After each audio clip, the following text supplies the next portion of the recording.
Thank you, Mr. Speaker, members. This amendment is pretty straightforward. If a person is attempting to comply with the law and they reasonably believe the use of multiple occupancy private space designated for use by the individual sex could lead to threats, such as the ones we heard in State Affairs, where a gentleman said after seeing who he believed to be a trans woman in public, he was, and I quote, tempted to help that gentleman save money on his transgendered operation by physically helping him get there. Or in the case of our very own Capitol, where a member of staff here posted a recording of someone coming out of the restroom that they believed was using the wrong restroom, and they weren't. Even in cases where social media influencers post themselves in front of restrooms in the Capitol, as has happened because they were invited by members to do so, everyone should be able to use the restroom without fear that someone is going to harass them or post their photos online, especially if they are attempting to comply with the law. Mr. Speaker, Mr. Manuel, for what purpose? would the gentlelady yield? Does the gentlelady yield for questions? Yes, I'll yield for questions. Gentlelady yields for questions. Thank you. I want to just ask a few questions because you brought up a very specific point, and I'm sorry, I am going to touch home on this one.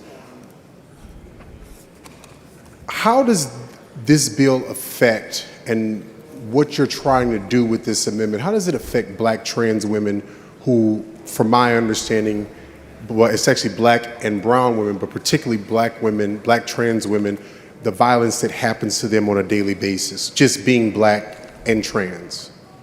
Absolutely. So, I mean, statistics show, and this is not, me making this up, as sometimes we tend to do here in this body, statistics show that black trans women are typically the ones who are going to be most endangered when we're talking about violence against the trans community.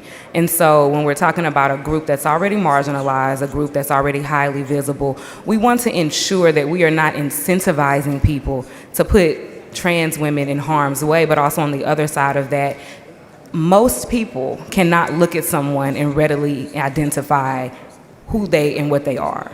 And so this amendment would simply help de-incentivize people from just making frivolous claims that put people in danger. And that's what we're trying to do here. Not to call out anyone specifically, but you have brought up a point, and I think most of the members here understand. Let me rephrase it like this. You have someone personally to you that has been affected by someone assuming something about their gender, and then also assuming about which restroom that she's using.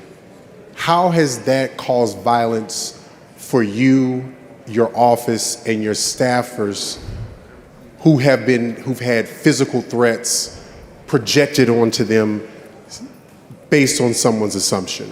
Yeah, and you know what? I really try to be very delicate because my chief of staff is professional.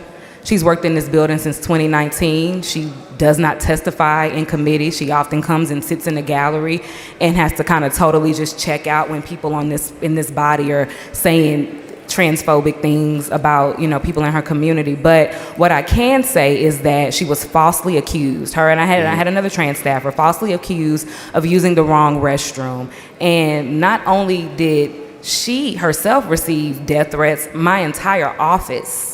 My office in Houston received calls. My office here received calls based off of a lie.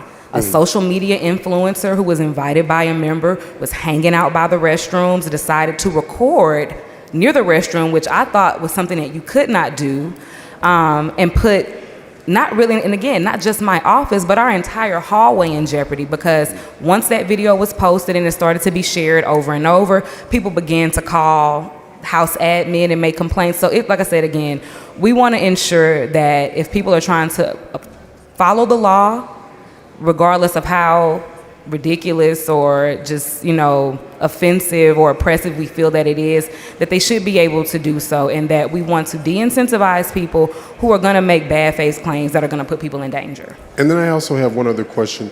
Is there anywhere in the law that you know of that distinguishes that a black trans woman should be treated any differently than a cisgender, or I'm going to say cisgendered woman that there's a difference in how they should be treated under the law and how they should be protected under the law? I mean, I think what this bill does is it opens up a Pandora's box of not just discrimination, but incentivizes violent behavior in a lot of ways, and it just really puts people in danger and puts them at risk. And so, what we're seeking to do, if we can't make this not happen, is that we just reduce harm at this point. I hate that I have to be up here. I hate that this has to be an amendment. I hate that we're spending time during the special session where we should be focusing on any number of things that help the vast array of Texans who need us to legislate on good legislation. But here we are, and yet again, we find ourselves talking about a marginalized community that has, for some reason, been casted as a boogeyman in our state. I know I did say last, but I am going to say this because I wish people would understand this. Black trans women's lives do matter. All transgender people's lives matter.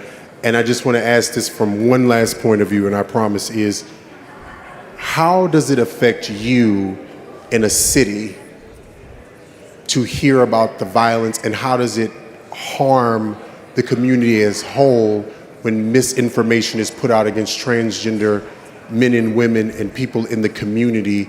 Can you explain to people, whether they're listening or not, so that it's for the record, that also Black trans women's lives matter? How is that affecting everyone's life by having their lives put at threat over something as simple as just having to go to the restroom, which everybody does? Everybody does. Mm-hmm. I mean, again, you're pitting Texans against Texans. You're incentivizing people to act in bad faith. You're ensuring that not just Black trans women or trans women in general are being harassed and targeted, but any cis woman that doesn't fit a very narrow standard of what we think a woman, could be. I have a hormone imbalance. Sometimes hair grows on my face. I wear baggy jeans. I wear baseball caps and short hair. Who's to say that, I won't be targeted by this law? So again, I think what we're doing here is ridiculous. It's not a good use of time. It's not a good use of taxpayer dollars. But if we have to pass legislation like this, at the very least we could do is that we protect people who are just trying to simply comply with the laws that we create. I appreciate you, and I hope that everyone decides to take a chance to get to know someone who's transgender so that their voice can be the voice that is heard. And until then, I appreciate you for standing up and fighting for people who are marginalized, because today it's them, but tomorrow will be someone that people in this chamber care about.